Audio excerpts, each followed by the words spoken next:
sepanjang umur hidupku. Terpujilah Kau Tuhanku di atas segalanya.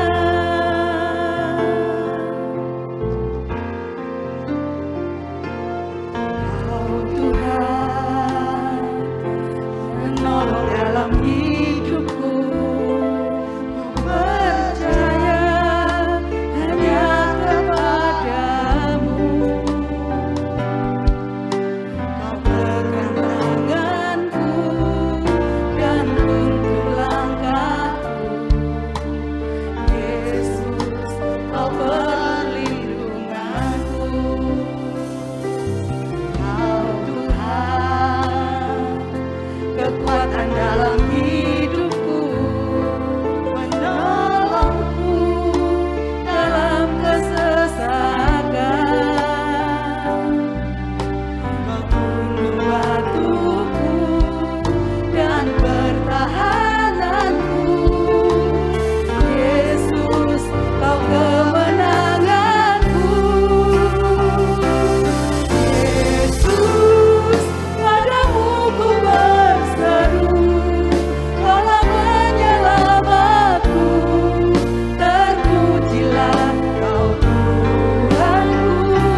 Kami bersyukur kepadamu ya Tuhan, karena kasih setiamu melingkupi dalam hidup kami ya Bapa. Tuhan, inilah Tuhan persembahan pujian kami. Biarlah Tuhan untuk menyenangkan hati Tuhan bersama dengan malaikat-Mu yang dari surga. Oh Tuhan, tibalah saatnya kami akan mendengarkan sebagian firman-Mu ya Tuhan. Apabila yang sakit mendengarkan firman-Mu, Engkau akan sembuhkan. Yang susah dengan firman-Mu, Engkau akan menghiburkan. Yang berbebanan berat, karena firman-Mu terangkat bebannya. Tuhan, jadikanlah kami bejana yang rindu akan aliran sungai-Mu, yang rindu akan firman-Mu ya Tuhan. Berfirmanlah ya Tuhan melalui hamba-Mu pada malam hari ini ya Tuhan. Kami siap menerima firman-Mu dan kami siap melaksanakan firman-Mu ya Tuhan. Terima kasih ya Tuhan. Di dalam nama Tuhan Yesus Kristus kami akan mendengarkan firman-Mu ya Tuhan yang disampaikan oleh hamba-Mu. Terima kasih Tuhan Yesus. Haleluya. Amin. Amin. Puji Tuhan. Pertama saya menyampaikan banyak terima kasih kepada Gembala setempat Bapak Pendeta Sugiono yang memberi saya kesempatan untuk memberikan pelayanan firman Tuhan pada saat malam hari ini. Puji Tuhan.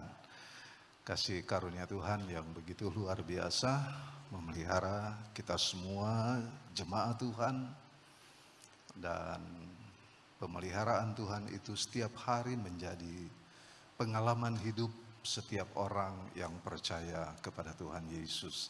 Saya datang ke Banyuwangi pulang kampung, ya, karena seperti yang saudara tahu kami pernah melayani di Sempu cukup lama, ya. Dan setelah selesai mubes, saya dan istri berkesempatan untuk berkunjung ke Banyuwangi. Puji Tuhan. Ya, anugerah Tuhan melewati COVID sampai hari ini kami dipelihara Tuhan. Ya, keluarga dipelihara Tuhan. Pelayanan kami di Pekanbaru juga dipelihara Tuhan, sama seperti Tuhan memelihara hamba Tuhan dan jemaat yang ada di tempat ini. Puji Tuhan. Kasih karunia Tuhan yang begitu hebat juga yang membuat kita berada dalam tahun 2022 ini. Tidak terasa memang, ya, sekarang sudah berada pada hari yang ke-20 untuk bulan Maret. Puji Tuhan. Menghadapi kehidupan setiap orang, maka ada dinamika hidup yang dialami oleh manusia. Ada pergumulan-pergumulan yang dihadapi oleh setiap individu. Tidak memandang usia, tetapi semua ada pergumulan-pergumulan yang kita hadapi. Namun demikian, sebagai anak Tuhan, sebagai orang yang percaya kepada Yesus Kristus, apabila dinamika hidup itu sangat menonjol dalam kehidupan saya atau dalam kehidupan saudara, maka kasih karunia Tuhan menjadi kecil. Apa yang Tuhan berikan kepada kita bernilai tidak begitu besar, oleh karena dinamika hidup seringkali lebih besar yang kita expose keluar. Persoalan, pergumulan, permasalahan seringkali mendominasi pikiran, mendominasi perasaan. Bahkan kemudian dia bisa mendiskreditkan iman. Tetapi sebagai orang-orang yang percaya kepada Yesus, saya tetap berpegang pada firman Allah, bahwa sesungguhnya Tuhan itu baik. Tidak pernah Tuhan berbuat sesuatu yang tidak baik dalam hidup kita. Walaupun secara real kita harus menghadapi banyak pergumulan, banyak persoalan, banyak masalah. Tetapi masalah itu tidak untuk kita expose melebihi kekuatan Allah. Masalah itu tidak bisa kita expose melebihi kasih karunia Tuhan. Kalau kita dipelihara Tuhan 1 tahun saja, Lalu ada 2 minggu kita kena flu. Bukan berarti 2 minggu itu akan menghapus kasih karunia Tuhan yang Dia berikan selama 1 tahun. Tetapi kadang-kadang 2 minggu flu itu membuat kita seolah-olah selesai. Tapi Tuhan itu baik. Injil adalah berita yang baik, adalah kabar yang baik. Selalu, setiap hari. Berita itu adalah berita yang membangkitkan semangat. Oleh sebab itu, mari kita perhatikan di dalam kitab Mazmur pasal 127. Ayat yang kedua, menjadi topik kita adalah ayat yang kedua bagian B. Mazmur 127, ayat yang kedua menjadi pembahasan kita adalah bagian B. Demikian saya bacakan secara keseluruhan. Sia-sialah kamu bangun pagi-pagi dan duduk-duduk sampai jauh malam dan makan roti yang diperoleh dengan susah payah. Sebab Ia atau Tuhan memberikannya kepada yang dicintainya pada waktu tidur. Dalam terjemahan lain dikatakan, percuma saja kamu bangun pagi-pagi, bekerja dengan keras, bersusah payah, sebab Tuhan sesungguhnya menyediakan yang kamu butuhkan itu pada waktu kamu tidur. Dari kalimat yang ada di dalam ayat ini kita bisa lihat ada 2 pilihan yang ditawarkan kepada manusia. Pilihan yang pertama mau bekerja keras. Dan oke, itu memang keinginan. Tetapi saudara yang dikasihi oleh Tuhan, Alkitab telah menuliskan dan apa yang ditulis itu sudah pasti. Tidak ada alternatif, tidak ada tawaran. Apa yang ditulis dikatakan sia-sia. Jika kita memilih bagian pertama dari ayat ini, jika saya memilih bagian pertama saja, maka Tuhan sudah berkata sia-sia.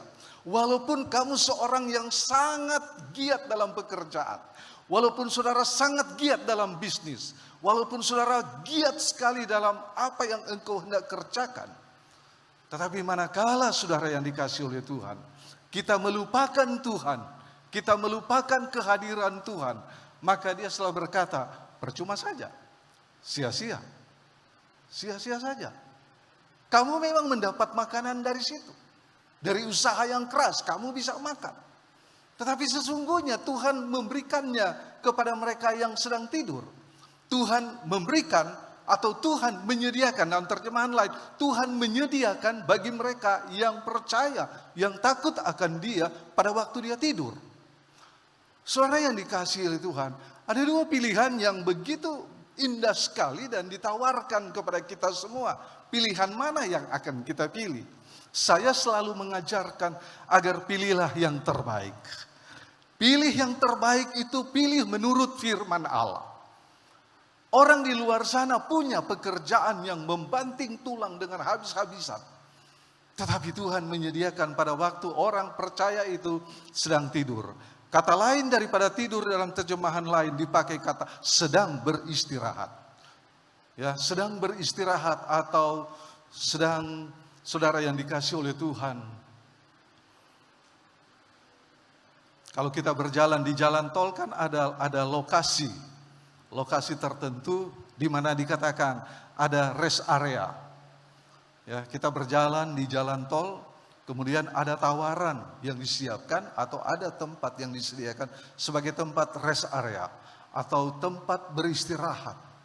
Nah, saudara yang dikasihi oleh Tuhan, tidur di sana adalah pengertiannya orang yang beristirahat, orang yang mengambil waktu untuk beristirahat, bukan orang yang habis-habisan, bukan orang yang habis-habisan bekerja dan bekerja dan bekerja tanpa mengenal waktu, tanpa istirahat. Apalagi kalau sekarang. Kalau dulu mungkin pekerjaan itu masih mengenal yang malam. Tapi sekarang tidak lagi, saudara. Antara pagi, siang, dan malam sudah tidak ada lagi pembatas. Saudara yang dikasihi oleh Tuhan. Sehingga sangat-sangat sulit sekali di mana seseorang mampu menyiapkan lagi waktu untuk rest atau waktu untuk istirahat. Sangat sulit sekali. Apalagi para pembisnis, orang-orang usahawan. Begitu dipacu untuk bekerja sebegitu serius sekali. Tapi Tuhan katakan, aku menyediakan pada mereka yang sedang beristirahat, mereka yang sedang tidur. Saudara, apakah yang dimaksud dengan istirahat di sini? Mari kita perhatikan di dalam Mazmur pasal 23 ayat 1 dan ayat 2. Mazmur 23 ayat 1 dan ayat 2. Pemazmur dia katakan demikian. Mazmur Daud, Tuhan adalah gembalaku, takkan kekurangan aku. Kalau kita lihat kepada pembacaan awal, jika Tuhan tidak menjadi gembala kita, kita akan bekerja begitu keras sekali dan Tuhan menilai itu percuma, sia-sia.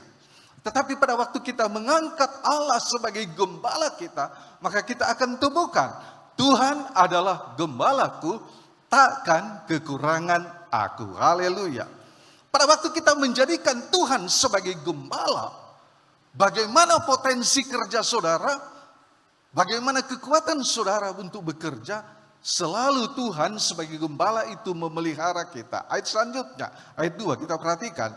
Ia membaringkan aku di padang rumput yang hijau. Kata membaringkan aku sama dengan rest itu, istirahat. Dia mengistirahatkan kita di padang rumput yang hijau. Saudara yang dikasih oleh Tuhan Yesus, Allah tidak ingin dalam konteks binatang domba. Dia makan, dia ada di padang rumput, dituntun di rumput yang hijau. Lalu Allah ingin domba itu 1x24 jam makan terus, makan terus, makan terus. Tidak. Walaupun dia berada di padang rumput, Allah tidak ingin domba itu terus makan, terus makan, terus makan. Tapi Allah telah menetapkan melalui Mazmur pasal 23 ayat 2 ini. Ia membaringkan aku di padang rumput yang hijau. Dia membuat aku beristirahat. Ada waktu untuk istirahat. Ada waktu kita untuk tidak bekerja atau tidak menikmati terus-menerus apa yang disiapkan Tuhan. Banyak kali orang, dia punya waktu untuk berdoa pada waktu dia mengalami kesulitan yang besar. Tetapi kemudian pada waktu Allah telah menghentar seseorang masuk ke padang rumput berkat Allah, kadangkala orang lupa untuk beristirahat di kaki Tuhan. Di sana, di sini tidak. Amin. Saudara yang dikasihi oleh Tuhan, kadangkala orang pada waktu dia masih susah, pada waktu dia masih memohon-mohon pertolongan Tuhan, dia begitu setia mengambil waktu untuk beristirahat di kaki Tuhan. Dia begitu luangkan waktu yang spesial bagi hidupnya untuk beristirahat di kaki Tuhan. Dia berdoa dan berdoa dan berdoa, mencari tempat ibadah. Tetapi begitu Allah mulai hentar dia ke tempat yang hijau, dia mulai berkata, maaf om, saya tidak bisa kebaktian hari ini. Kenapa? Saya lagi ada urusan penting di sana. Oh iya, dalam rangka apa? Dalam rangka rumput yang hijau. Dalam rangka berkat itu. Tetapi berkat itu telah berubah. Bukan membuat dia bisa beristirahat di padang rumput yang hijau. Tapi dia terus menikmati. Jika kita berpikir secara logika, jika Tuhan berkati engkau dengan makanan terus-menerus ada, dan engkau tidak pernah berhenti tidak makan, itu pasti akan mencelakakan kita. Itu pasti akan mencelakakan. Itu pasti akan membuat kesehatan kita terganggu. Karena kita lupa beristirahat. Lupa membuat sirkulasi tubuh kita beristirahat. Untuk menikmati terus-menerus berkat Tuhan. Allah ingin agar supaya ada waktu yang kita gunakan.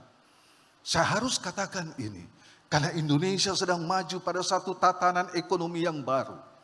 Satu tatanan ekonomi yang begitu spesial sekali. Indonesia siap untuk memiliki predikat negara maju. Saudara yang dikasihi oleh Tuhan. Dan apa yang sedang dilakukan pemerintah sekarang itu begitu luar biasa. Begitu hebat dan luar biasa. Dan ini saatnya. Apakah gereja Tuhan akan terlena dengan rumput yang hijau.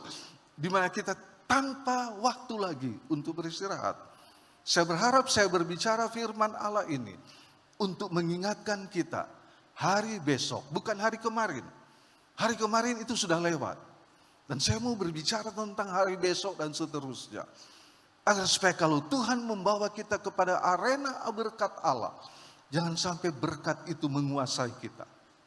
Jangan sampai berkat Tuhan itu membuat kita lupa untuk taat kepada Dia. Ia membaringkan aku di rumput yang hijau. Kalau kita mampu beristirahat, berarti kita taat kepada Dia.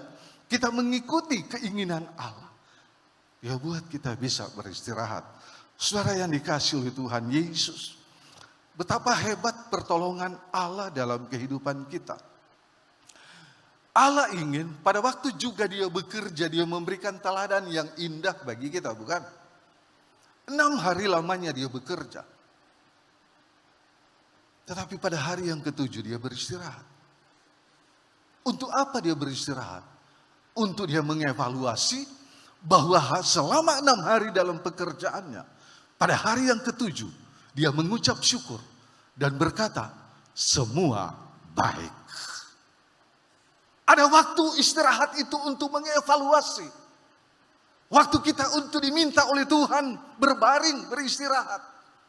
Ada waktu itu untuk mengevaluasi dalam kehidupan kita. Dan Allah melihat semua yang Dia kerjakan selama 6 hari lamanya baik adanya. Apakah ini hanya sekedar sebuah kebenaran firman tanpa ada sesuatu manfaat bagi kita? Tidak. Tapi ini adalah bermanfaat sekali bagi kita. Pada waktu kita istirahat, Alkitab berkata, 6 hari lamanya kamu bekerja. Tapi pada hari yang ke-7, engkau harus beristirahat. Engkau harus berhenti. Kata beristirahat saudara atau kata rest itu merujuk pada ibadah.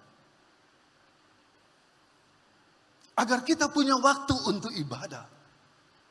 Kita punya waktu untuk berhenti dari kesibukan-kesibukan kita. Sama seperti sore hari ini. Atau mulai sore hari. Engkau telah punya kesepakatan untuk berhenti dari kesibukan. Lalu mengambil waktu, mengambil sesuatu yang berharga untuk datang di rumah Tuhan. Evaluasi terjadi di sini. Apakah kita akan berkata, puji Tuhan sepanjang minggu yang lalu. Terima kasih Tuhan atas kesehatan yang Tuhan berikan. Puji Tuhan sepanjang minggu yang lalu. Tuhan berkati pekerjaan. Puji Tuhan sepanjang minggu yang lalu. Tuhan beri saya kekuatan. Sehingga pada waktu kita masuk ke dalam rumah Tuhan untuk beristirahat, mengevaluasi diri bersama dengan karya-karya Allah dalam hidup kita, kita akan temukan kata-kata yang bersyukur kepada Tuhan. Kita akan keluarkan kata-kata yang bersyukur kepada Tuhan. Tapi jika engkau mengabaikan hari istirahat, atau engkau memilih beristirahat dalam pengertian yang dunia juga pakai, libur saja, engkau tidak punya waktu untuk mengevaluasi bersama Tuhan. Tapi kalau engkau masuk ke bait Tuhan, waktu para pemain musik, penyanyi, song leadernya menyanyikan pujian, itu waktunya kita mengevaluasi. Pada waktu firman Allah disampaikan, itu waktunya kita mengevaluasi. Lalu muncul satu kesimpulan, terima kasih Tuhan buat anugerah-Mu bagiku, bagi keluargaku, bagi anak-anakku, bagi saudara yang sudah punya cucu. Engkau dapat berkata, terima kasih buat anugerah Tuhan sampai ke cucu-cucu saya. Itu waktu evaluasi bersama Tuhan. Sehingga engkau akan berkata, semua baik. Amin saudara. Semua baik. Itu sebabnya dinamika hidup yang saudara alami. Jangan itu menodai atau membuat yang baik itu menjadi tidak baik. Hanya karena terbatasnya waktu yang diberikan untuk mengevaluasi apa yang Tuhan sudah buat. Haleluya. Kita bersyukur kepada Tuhan.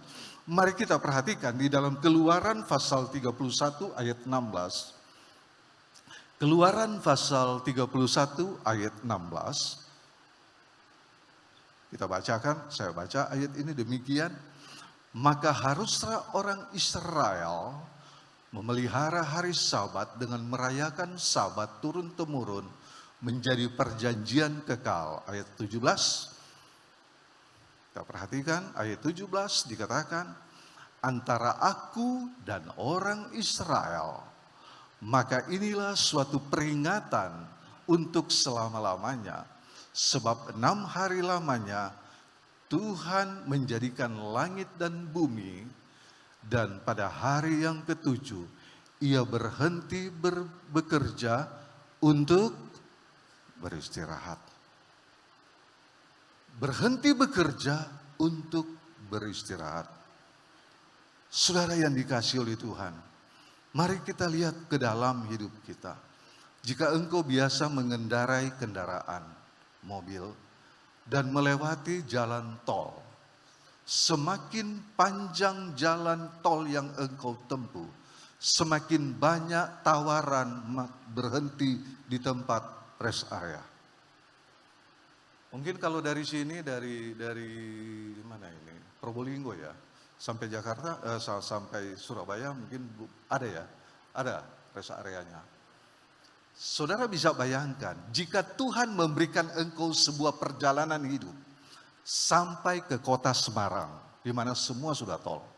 Berapa banyak dia peringatkan, ini pemerintah ingatkan, ada tempat istirahat. Tetapi jika engkau tidak mau menggunakan tempat istirahat itu, dan engkau mau nyatakan saya mampu, maka peluang untuk celaka sangat besar. Dan kecelakaan di tol paling banyak menurut penelitian adalah orang-orang yang tidak menggunakan rest area. Paling banyak terjadi kecelakaan di jalan tol oleh karena mengabaikan tempat-tempat rest area itu. Jika Tuhan izinkan perjalanan hidupmu sekarang ini berjalan sampai ke Jakarta, maka perjalanan itu semakin panjang. Maka itu semakin melelahkan, dan jika tidak pernah menggunakan rest area, pasti kecelakaan itu sudah tinggal sejengkal lagi dari hidup orang itu. Dan saya tidak pernah melihat orang tidak mau beristirahat. Bagaimana dengan perjalanan hidup kita? Sudah berapa puluh tahun engkau hidup? Engkau punya usia sekarang 20 tahun, berarti sudah 20 tahun engkau berjalan. Engkau punya usia sekarang sudah 50 tahun, berarti sudah 50 tahun engkau berjalan. Berapa banyak tempat yang engkau gunakan untuk mengevaluasi diri bersama Tuhan. Pada waktu kita setiap minggu bisa menggunakan sebagai hari ke-7, hari istirahat, hari di mana kita bisa beristirahat. Selalu kita close satu minggu itu dengan berkata, Tuhan itu baik. Kita tutup satu minggu itu pada hari ini, Tuhan itu baik. Sehingga waktu saudara nyanyikan pujian, sebab Tuhan baik, bahwasanya untuk selamanya kasih setianya. Kasih setianya. Saudara, pada waktu kita mampu menggunakan rest area yang disiapkan Tuhan, maka itu akan menghapus dinamika hidup yang pahit. Itu akan menghapus dinamika pergumulan. Itu akan menghapus. Dan Alkitab berkata, dia ganti ratapku dengan kesukaan. Haleluya. Dia berikan kesukaan pada waktu kita mampu menggunakan sarana ini. Kita bersyukur dijajak punya sarana tempat seperti ini. Saudara punya tempat seperti ini untuk beristirahat. Haleluya. Mari kita perhatikan. Saya selalu belajar dari Abraham bagaimana menggunakan sarana yang Tuhan sudah berikan itu. Karena Abraham adalah bapa orang-orang percaya. Mari kita lihat kitab Kejadian pasal 22. Haleluya. Kejadian pasal 22. ayat yang kelima. Kata Abraham kepada kedua bujangnya itu, tinggallah kamu di sini dengan keledai ini. Aku beserta anak ini akan pergi ke sana, yaitu ke Bukit Moria. Kami akan sembahyang, sesudah itu kami kembali kepadamu. Mari kita perhatikan kalimat ini apakah ada di ayat 1 dan ayat 2 atau ayat 3. Apa yang dikatakan oleh Abraham di sini adakah di ayat 1, ayat 2 atau ayat 3? Mari kita lihat ayat 1. Setelah semuanya itu Allah mencoba atau menguji Abraham, ia berfirman kepadanya, Abraham. Lalu sahutnya, ya Tuhan. Terus firman-Nya, ambillah anakmu yang tunggal itu, yang engkau kasihi, yakni Ishak. Pergilah ke tanah Moria dan persembahkanlah dia di sana sebagai korban bakaran pada salah satu gunung yang akan kukatakan kepadamu. Ayat 3. Keesokan harinya, pagi-pagi bangunlah Abraham. Ia memasang pelana keledainya dan memanggil 2 orang bujangnya beserta Ishak anaknya. Ia membelah juga kayu untuk korban bakaran itu. Lalu berangkatlah ia dan pergi ke tempat yang dikatakan Allah kepadanya. Kita ke ayat 5. Apa yang dikatakan Abraham tidak ditulis di dalam ayat 1, ayat 2 dan ayat 3. Tidak ada. Tetapi ini perkataan orang-orang yang beriman. Perkataan orang-orang yang percaya. Kata Abraham kepada kedua bujangnya itu, tinggallah kamu di sini. Ini sudah di perjalanan mendekati tempat mereka harus beristirahat untuk mempersembahkan korban yang tidak lain. Abraham tahu itu adalah Ishak. Tetapi dalam statement yang saudara baca dan saya baca, dia tidak menyebut kata Ishak di sana. Kita lihat. Tinggallah kamu di sini dengan kedua keledai ini. Aku beserta anak ini akan pergi ke sana. Kami akan sembahyang. Haleluya. Allah berkata bahwa itu sebagai korban. Tapi Abraham menggunakan kata, kami akan sembahyang. Kami akan sembahyang. Sesudah itu, sesudah kami selesai sembahyang, kami akan kembali kepadamu. Perintah, korbankan. Perintah agar supaya Ishak sebagai anak yang dikasihi oleh Abraham dikorbankan.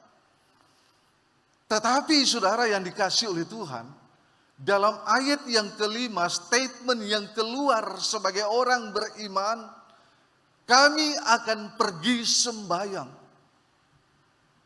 Haleluya. Kami akan pergi sembahyang. Waktu engkau datang di bait Tuhan, kamu datang untuk apa? Kita datang untuk apa? Pergi sembahyang. Datang untuk sembahyang. Saudara tahu bahwa Allah sedang menuntut satu kebenaran untuk menguji Abraham dengan meminta anaknya yang dia kasih itu, Ishak itu, agar dipersembahkan. Itu bukan suatu yang mudah bagi seorang ayah. Saya berkata demikian karena saya punya anak. Jadi waktu mengungkapkan ini, waktu rahasia ini diungkapkan, itu tidak mudah bagi seorang ayah. Apalagi dia tahu perjanjian kelahiran Abraham, Ishak itu begitu spesial bagi dia. Diterima pada masa tua. Tetapi sekarang Allah minta. Allah minta agar supaya dia persembahkan. Namun demikian, dalam statement publik yang dia kemukakan, kami pergi sembahyang. Setelah kami selesai, kami akan kembali kepadamu. Ini statement publik.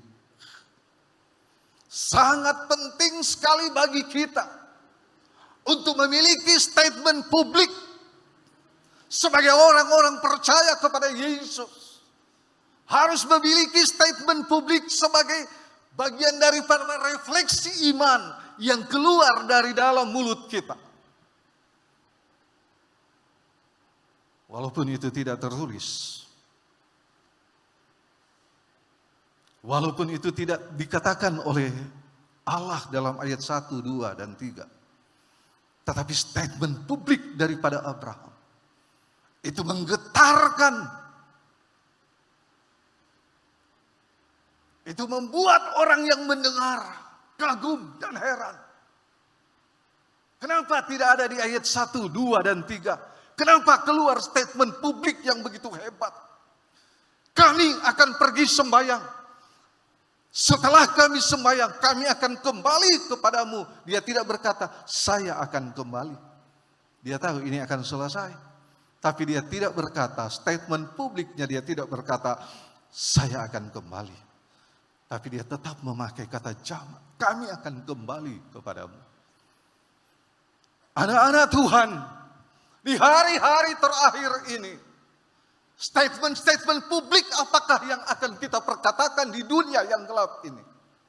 Statement publik seperti apa yang akan kita promosikan keluar? Abraham sedang menuju ke satu tempat untuk mempersembahkan korban. Abraham sedang berjalan dalam tuntunan Allah. Dan kalau kita perhatikan saudara yang dikasih oleh Tuhan Yesus, begitu hebat dan luar biasa. Ini kita lihat ayat yang ke-6. Prosesnya. Sebuah statement publik akan diikuti dengan proses. Kita perhatikan. Jadi bukan hanya bicara, tapi realita dari bicara dia lakukan. Dia berkata, lalu Abraham mengambil kayu untuk korban bakaran itu dan memikulkannya ke atas bahu Ishak. Ekspresi dari statement publik yang hebat menyebabkan dia melakukan sesuatu. Kayu dia belah sendiri, bukan? Dia punya banyak anak buah. Untuk bisa dia minta tolong membelah kayu sebagai korban. Untuk dijadikan alat untuk membakar. Tapi dia belah sendiri. Dan di sini dia katakan, Abraham mengambil kayu untuk korban bakaran itu dan memikulkannya di atas bahu Ishak, anaknya. Sedang di tangannya dibawanya api dan pisau. Demikian keduanya berjalan. Apa yang dikatakan ayat 5 sebagai statement publik mulai dikerjakan pada ayat yang ke-6. Ayat 7 kita perhatikan. Lalu berkatalah Ishak kepada Abraham, ayah. Berkatalah Ishak kepada Abraham, ayahnya, Papa.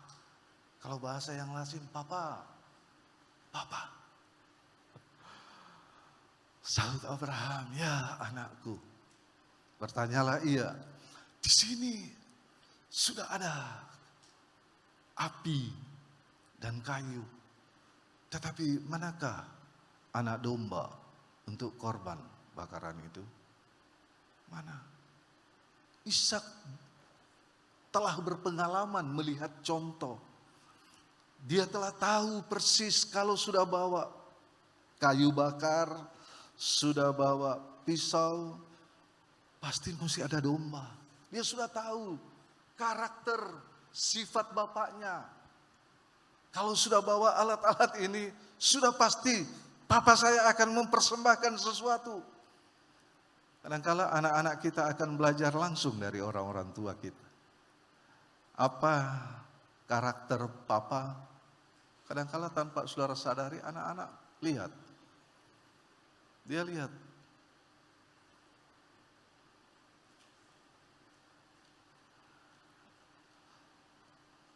Tapi Abraham,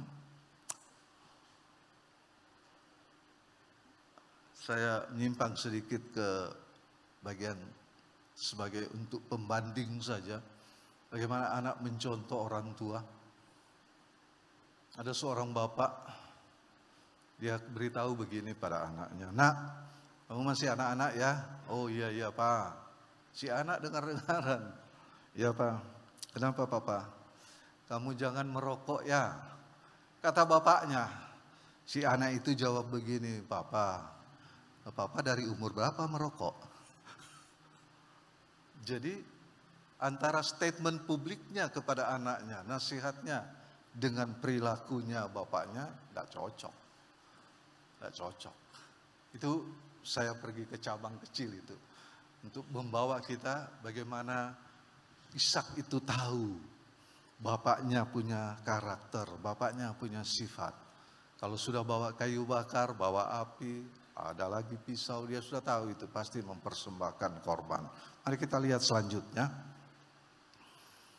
Ya. Sahut Abraham, "Allah akan menyediakan anak domba untuk korban bakaran. Haleluya, baginya anakku." Adakah ayat 1, ayat 2, dan ayat 3 bicara tentang domba? Belum ada. Belum ada. Tetapi dalam statement publik yang hebat, lebih hebat dari yang ayat yang kelima, kita lihat di sini. Allah yang akan menyediakan anak domba untuk korban bakaran baginya anakku. Haleluya. Ayat 1, 2, dan 3, Ishak yang harus dipersembahkan.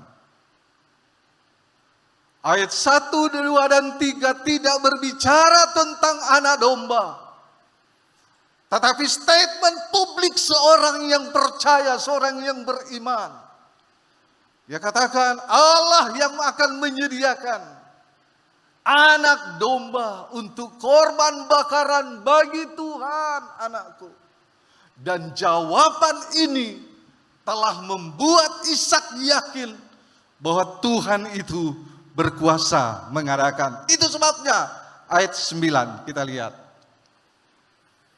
Sampailah mereka ke tempat yang dikatakan Allah kepadanya. Lalu Abraham mendirikan mezbah di situ, disusunnyalah kayu. Kali kita lihat garis bawahi kalimat berikut, diikatnya Ishak. Diikatnya Ishak. Saudara yang dikasihi oleh Tuhan, mengapa dia mampu mengatasi ujian yang begitu berat? Pertama dimulai dari statement publik orang beriman. Kemudian statement publik yang pertama dia akan meningkat terus menerus. Mungkin sekarang engkau berkata, Tuhan itu baik. Mungkin akan meningkat, mujizat Tuhan itu nyata. Haleluya. Tidak gitu-gitu saja, dia ada peningkatan. Mujizat Tuhan itu nyata. Mujizat Tuhan itu pasti ada. Bukan hanya Tuhan itu baik, itu lazim, semua bisa bilang. Tetapi waktu berkata mujizat Tuhan itu nyata, mujizat Tuhan itu pasti. Itu sesuatu yang sangat dalam. Karena itu sudah menyangkut pengalaman pribadimu.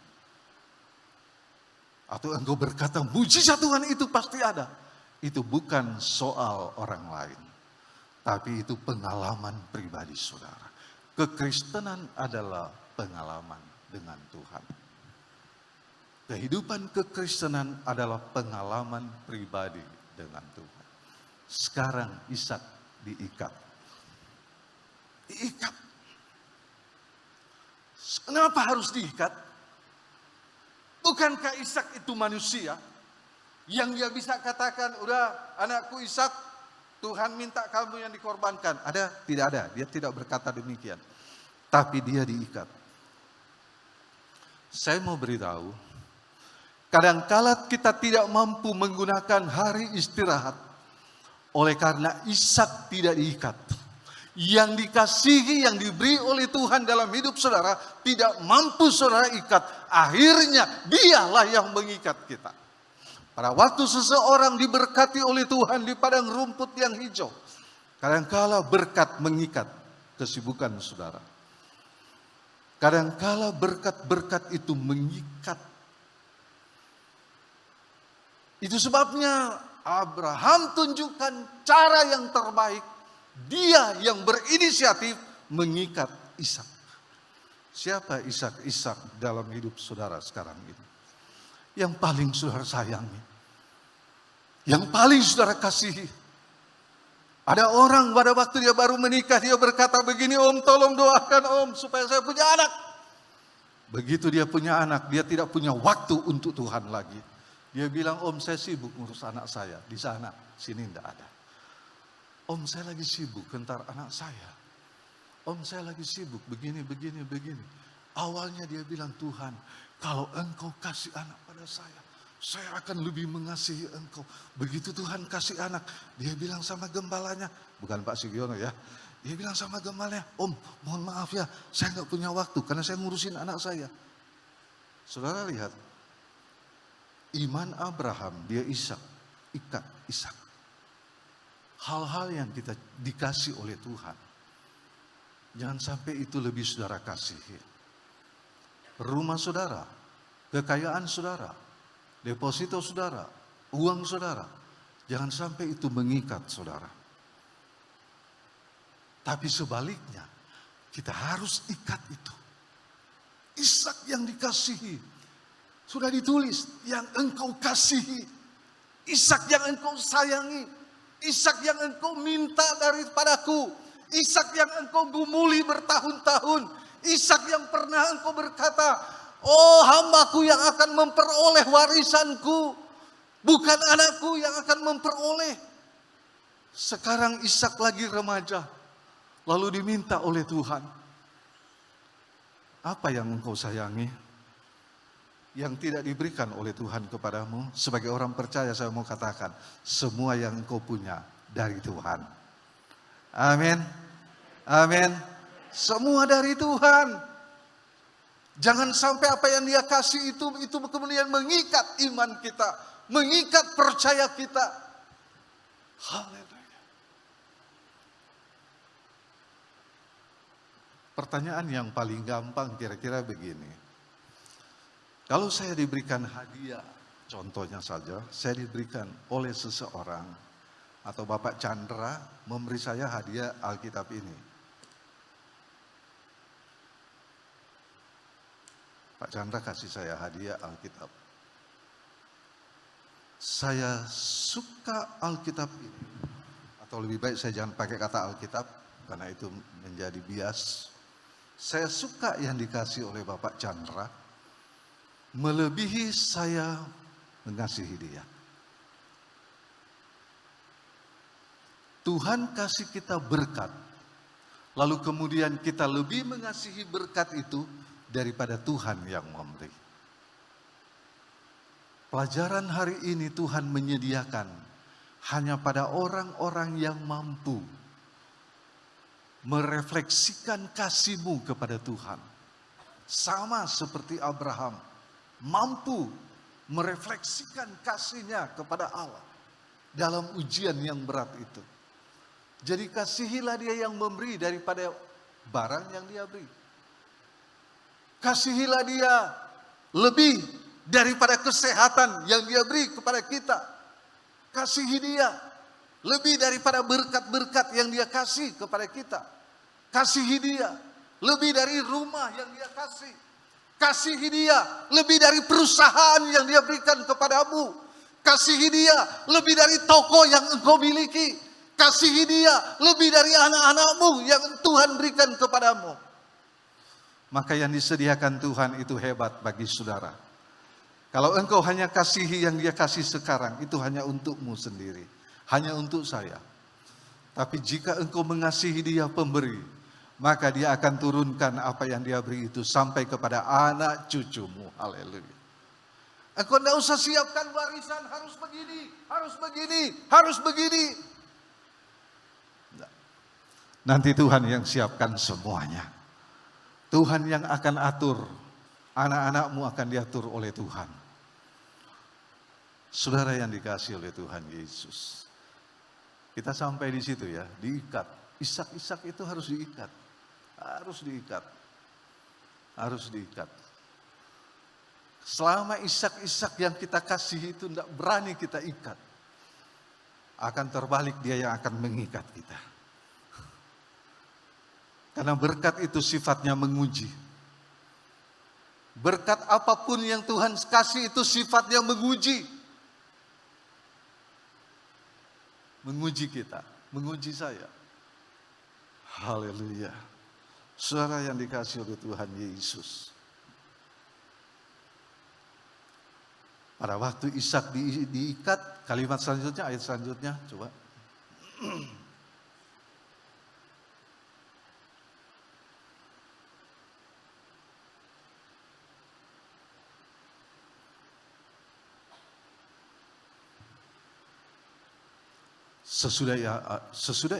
Sesudah diikat, mudah mengangkat Ishak ke atas kayu korban yang akan dibakar.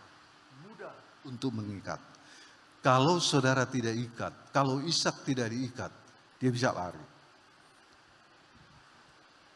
Tapi sesudah diikat, memudahkan Abraham mengangkat anaknya itu. Kata diikat di sini bukan diikat seperti tawanan, begini ikat. Tapi kata diikat di sini seperti iklan yang sesak napas itu. Dililit mulai dari atas sampai ke bawah. Dililit dengan kayu, dengan tali. Seperti itu kata mengikat di situ. Jadi bukan hanya ikat tangan begini, kaki tidak. Tapi dililit dengan tali. Dan itu sudah disiapkan oleh Abraham dari rumah. Karena dia tahu yang akan dikorbankan ini bukan domba, tapi anaknya. Jadi dia sudah siapkan itu tali pengikat itu. Memudahkan Ishak untuk mengangkatnya, memudahkan Abraham untuk mengangkat Ishak, diletakkan di atas mezbah.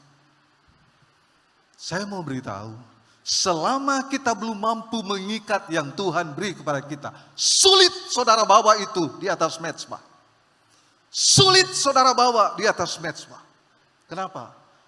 Karena engkau sendiri belum takluk. Makanya dia akan berbicara. Kalau saya kau kasih, kalau saya kau bawa di mezbah Tuhan, besok kamu jadi miskin. Dia punya suara untuk berbicara. Hal-hal yang diberikan oleh Tuhan mampu merefleksikan suara untuk merubah perasaan, merubah hati, merubah pikiran. Bisa. Tapi puji Tuhan, Abraham melangkah. Sampailah mereka ke tempat yang dikatakan Allah kepadanya. Lalu Abraham mendirikan mezbah di situ, disusun. Ini sudah ayat 10 tadi. Sesudah itu Abraham mengulurkan tangannya lalu mengambil pisau untuk menyembelih anaknya. Ini fakta. Kalau mungkin sekarang ini ya seperti ini. Andainya tempat eksekusi ada di pojok sana. Kameramen para malaikat sudah ditujukan ke arah. Lihat semua sebab kameramen ini kan penemuan manusia tapi Allah lebih hebat. Lihat di sana. Apa yang dia mau buat. Pantau terus. Tidak ada satu event yang dia buat yang tidak dipantau. Pantau terus. Lihat baik-baik. Rekam baik-baik. Apa yang dibuat oleh si Abraham itu. Dia perintahkan malaikat. Lihat baik-baik. Ya sudah ikat. Sudah diikat. Ishak sudah diikat. Ya lihat baik-baik. Ishak sudah diletakkan di atas mezbah korban. Ayo lihat baik-baik. Apalagi dia mau buat. Abraham mau ambil pisau. Ya, lihat baik-baik. Abraham mau tikam. Begitu Abraham hendak bunuh anaknya, malaikat Allah melarang dia. Ayat selanjutnya. Tetapi berserulah malaikat Tuhan dari langit kepadanya. Abraham, Abraham. Sahutnya, ya Tuhan. Seorang yang fokus kepada Allah, dia tidak akan kehilangan momentum untuk mendengar suara Allah. Dia tahu. Dia berkata, ya Tuhan. Ayat 12. Lalu ia berfirman, jangan kau bunuh anak itu dan jangan kau apa-apakan dia. Sebab telah ku ketahui, telah ku lihat, telah ku teliti, telah ku amati. Haleluya. Luar biasa saudara yang dikasih oleh Tuhan untuk bisa lolos dari ujian Allah. Begitu hebatnya perlakuan Allah kepada Abraham. Sebab telah ku ketahui sekarang bahwa engkau takut akan Allah dan bahwa engkau tidak segan-segan menyerahkan anakmu yang tunggal kepadaku.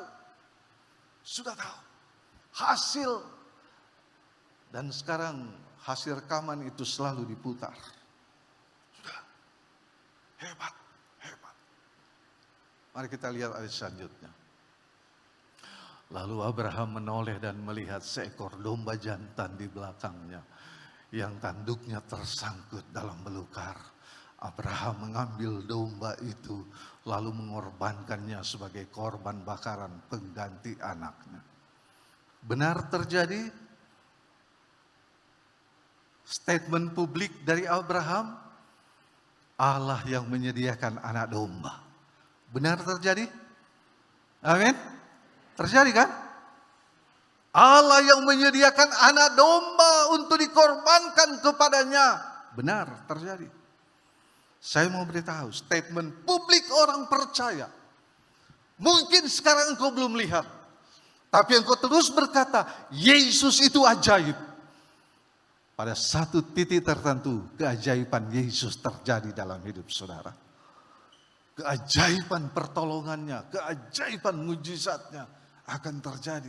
Asal kita dibarengi dengan statement publik yang menguatkan. Jangan yang lain-lain. Itu orang luar sana. Tapi bagi orang anak-anak Tuhan, keluarlah statement publik yang hebat. Pasti Tuhan. Dan kita lihat Allah mengikuti. Apa yang disediakan Tuhan diberikan. Tahukah saudara, yang Tuhan sediakan bagimu hari ini, sebagai sebuah evaluasi hari ini, Tuhan sediakan ini. Apa yang tidak pernah didengar oleh telingamu, tidak pernah terbit di dalam hatimu, tidak pernah juga engkau lihat dengan matamu, itu yang disediakan oleh Tuhan bagimu. Itu yang disediakan Tuhan. Itu artinya saudara yang dikasih oleh Tuhan. Allah ingin agar kita melihat bahwa Tuhan itu hebat. Tuhan berkuasa. Lalu kalimat berikutnya. Ada korban. Dan Abraham menamai tempat itu Tuhan menyediakan. Amin. Tuhan menyediakan. Sebab itu sampai sekarang dikatakan orang di atas gunung Tuhan akan disediakan. Tuhan menolong kita semua. Hari ini, hari engkau beristirahat di hadapan Tuhan. Evaluasi sepanjang minggu yang lalu. Dan katakan, Tuhan menyediakan. Tuhan menyediakan. Entah apa menurut statement publik Anda. Tuhan mau sediakan. Saya punya kesaksian satu saja. Betulnya banyak, tapi satu saja saya sampaikan. Pada waktu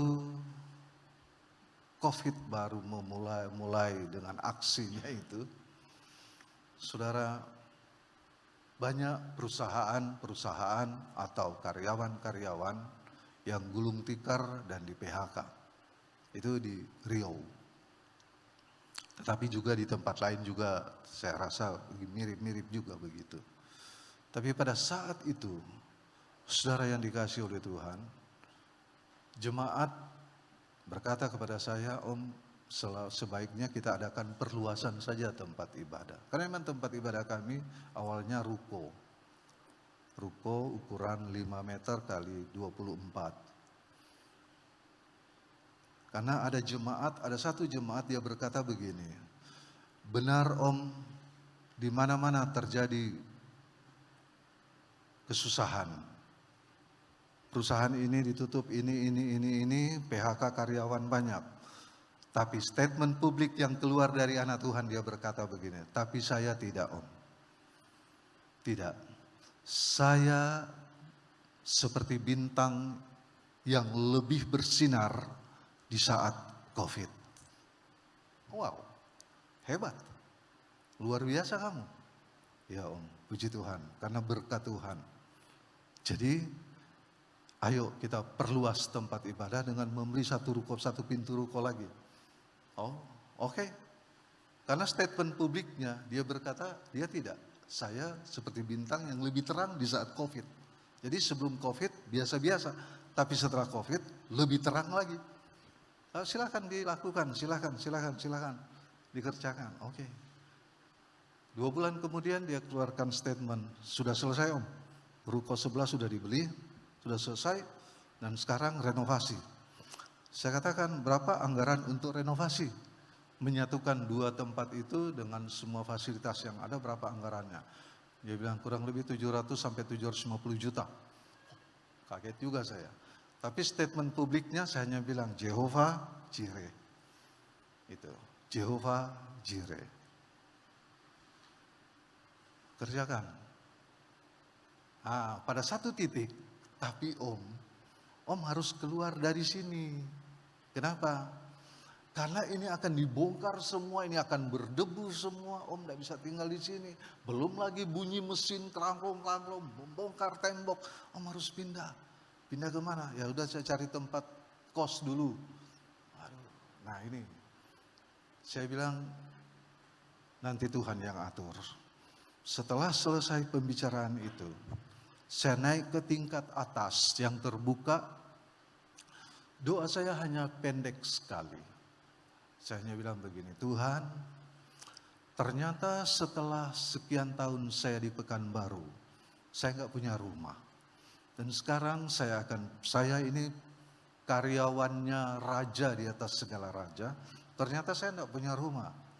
Tapi nggak apa-apa, saya ikuti saja apa kehendak-Mu. Setelah doa itu, saya kemudian mengambil satu waktu berpuasa 3 hari. Niat berpuasa 3 hari. Saya berpuasa. Baru hari pertama berpuasa. Ya, hari pertama saya berpuasa. Jam 10 malam saya mendapat telepon, tapi saya sudah tidur. Tante kemudian bangunin saya. Pak, itu teleponmu bunyi terus. Kayaknya orang ada sesuatu yang penting, tidak mungkin. Kalau tidak penting, tidak mungkin. HP-mu itu bunyi terus. Akhirnya saya angkat. Nah saya punya kebiasaan kalau tidak ada identitas, tidak saya angkat juga. Tapi dia bilang, udah diangkat aja itu udah berkali-kali itu nomor itu, telepon. Saya angkat. Selamat malam Pak. Selamat malam. Aduh, maaf Om, kami mengganggu, sangat mengganggu. Kenapa? Saya tahu Om sudah tidur. Oh iya memang saya sudah tidur. Lalu apa? Saya singkat-singkat saja. Apa beritanya? Begini Om, saya dapat perintah dari Jakarta. Cari di Pekanbaru itu ada satu hamba Tuhan di kota Pekanbaru, bukan di pinggiran, tapi di kota Pekanbaru. Cari hamba Tuhan itu. Hamba Tuhan itu sangat membutuhkan rumah. Sangat membutuhkan rumah, cari sampai ketemu. Yang telepon saya itu posisinya ada di Batam. Kami itu Kepulauan Kepri, kami di Pekanbaru. Orang yang telepon ini memang saya kenal, tapi selama kami ada di sana tidak ada komunikasi. Karena biasa-biasa saja, jadi tidak ada komunikasi. Saya sempat bertanya begini, dari mana kamu dapat nomor telepon saya? Kan saya tahu tidak ada komunikasi. Begini, waktu Jakarta telepon saya, dia tanya, ada hamba Tuhan di Pekanbaru yang membutuhkan rumah.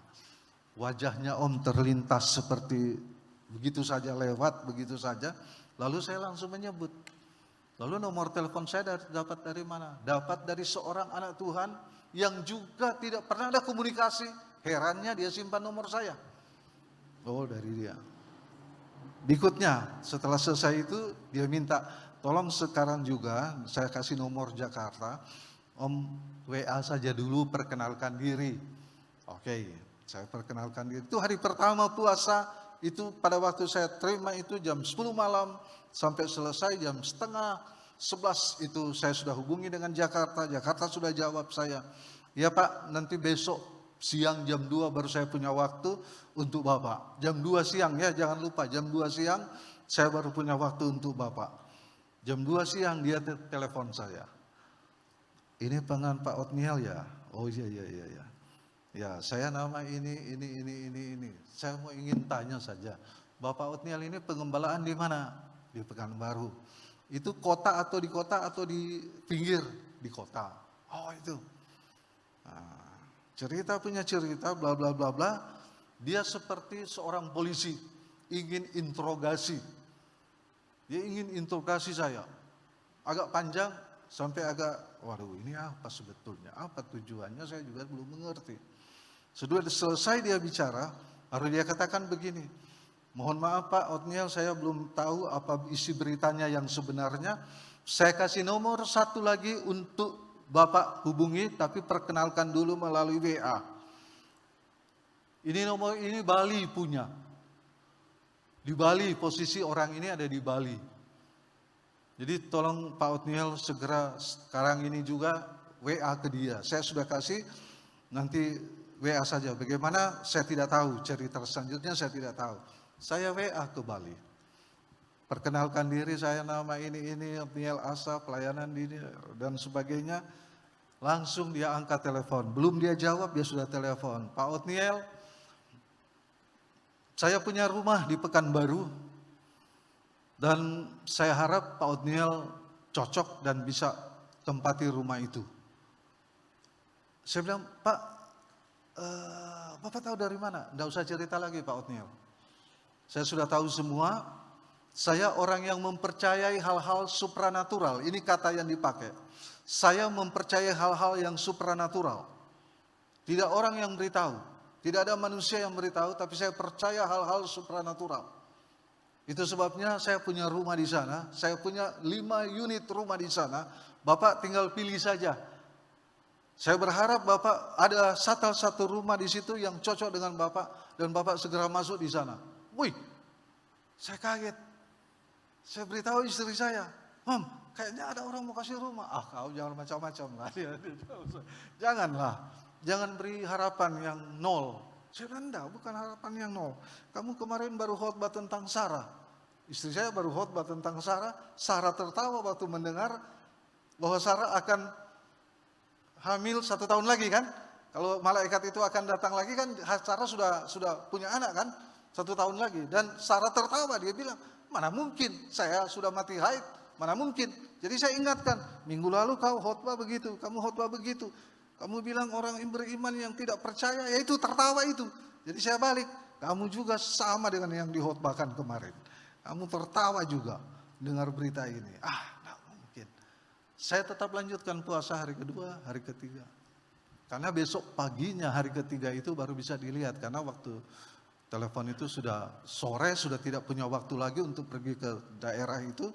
Jadi saya bilang besok saja jam 9. Kami pergi lihat di sana. Jam 9.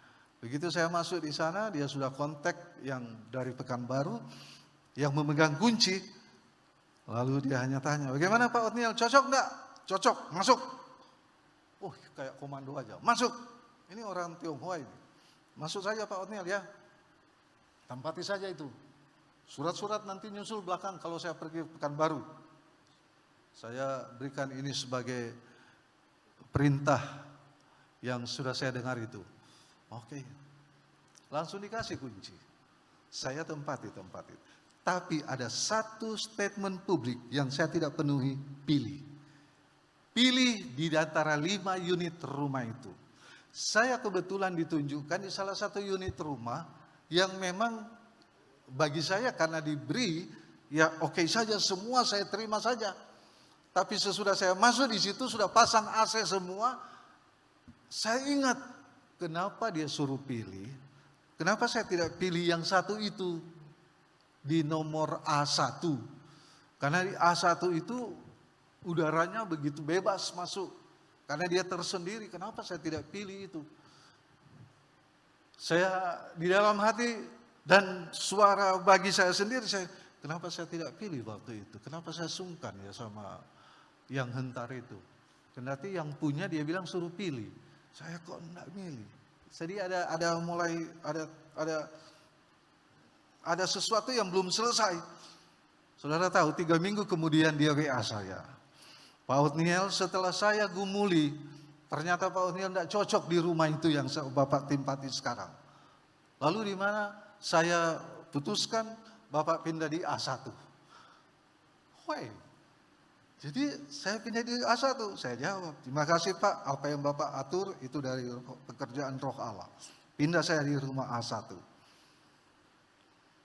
Dan nanti selesaikan dulu, semua dipasang dulu baru Bapak masuk. Semua pembiayaan semua dari kami, semua apa yang dibutuhkan dari kami semua. Bapak tinggal masuk saja. Dan benar, saya masuk di situ. Saya mau beritahu, pada waktu kita suka mengeluarkan statement publik yang berharga di mata Tuhan, Anda sangat diperhitungkan oleh Tuhan. Makanya tidak jauh dari mulutmu firman Tuhan itu. Dia taruh di hati dan di mulut kita. Mari selalu perkatakan kebenaran firman Tuhan. Tuhan Yesus memberkati, haleluya. Mari kita berdiri bersama-sama. Kita akan nyanyi pujian. Ya Tuhan, ku percaya. Walaupun dinamika hidup itu banyak, tapi kita tetap percaya kepada Tuhan. Haleluya Yesus.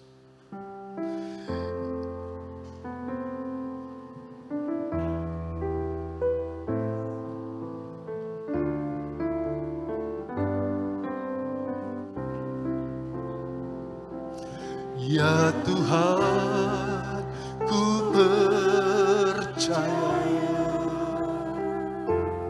aku percaya,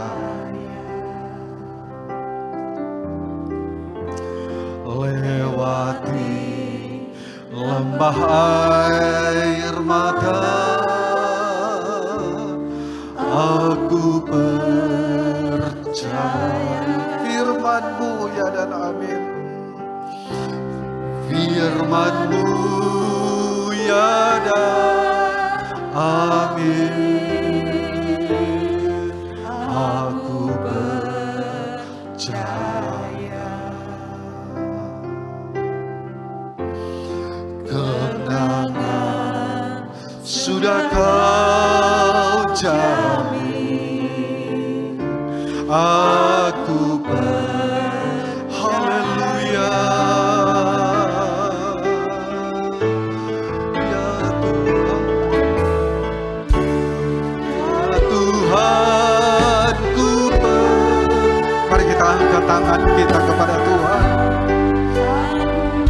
Walaupun dinamika hidupmu begitu banyak yang engkau hadapi, tetaplah percaya pada Tuhan, tetaplah percaya firman-Nya.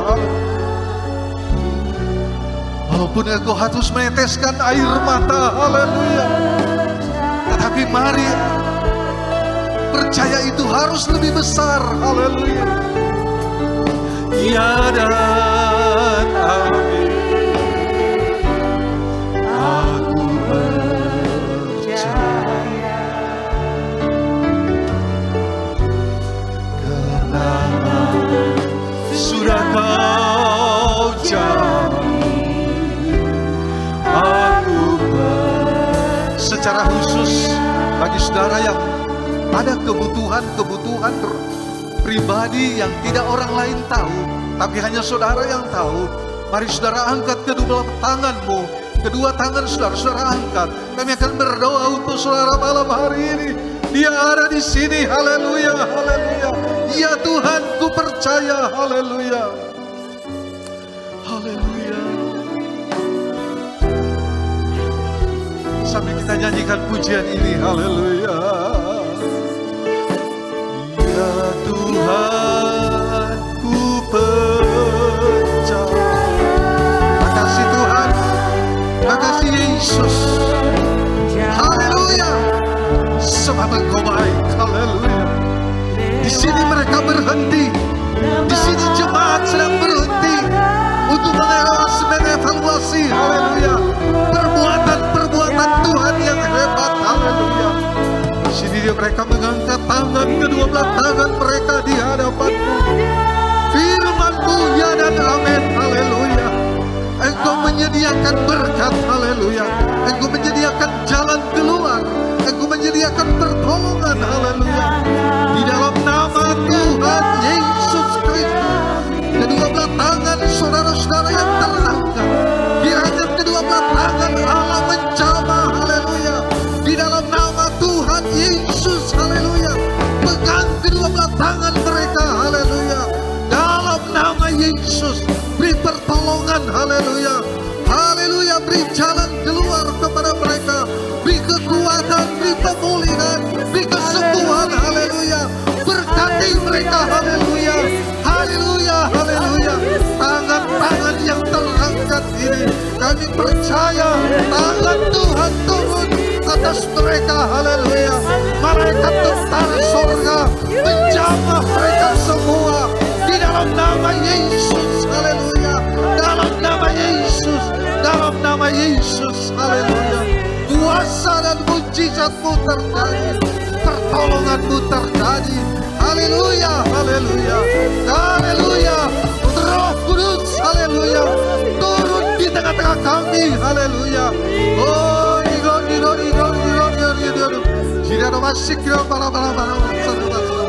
haleluya, haleluya, haleluya, haleluya. Jamah dengan kuasa-Mu. Jangan biarkan mereka pulang dengan tangan yang hampa, tetapi mereka pulang dengan berkat-berkat pengganti dari Allah. Haleluya. Terima kasih Tuhan. Glory, glory, glory, glory. Sarabat sarabat. Tidak apa.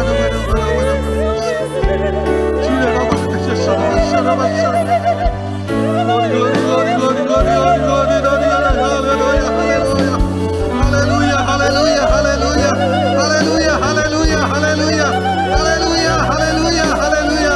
Tidak ada masalah, haleluya, haleluya, haleluya, haleluya, haleluya, haleluya. Jesus, Jesus.